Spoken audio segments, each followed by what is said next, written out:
নিজের হাতে লাগানো গাছ যদি এরকম ফলন হয় তাহলে বলো যে কতটা আনন্দ লাগছে আর আমার কতটা এক্সাইটেড লাগছে।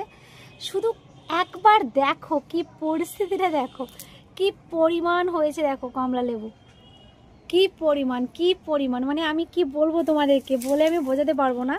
দেখো কি পরিমাণ, এবং খেতে যদি জিজ্ঞাসা করো খেতে কিন্তু খুব ভালো, একদমই টক অনেকটা কম, মানে টক নেই বললে চলে, প্রচণ্ড মিষ্টি। আমি যখন নিয়ে আসি তখন কিন্তু বারবারই বলেছিল যে এটা কিন্তু থাইল্যান্ডের কমলা লেবু। তো সত্যি বলছি খুব মিষ্টি, খুব মিষ্টি। এই যে দেখো এতটা সুন্দর, আর সাইজগুলো দেখবে, এই দেখো গাইজ এত সুন্দর সুন্দর সাইজ, এই দেখো কতটা সুন্দর, দেখেছো কি সুন্দর, দেখো এই দেখো শুধু সাইজগুলো একবার দেখো কতটা ভালো, দেখো কি পরিমাণ, দেখেছো।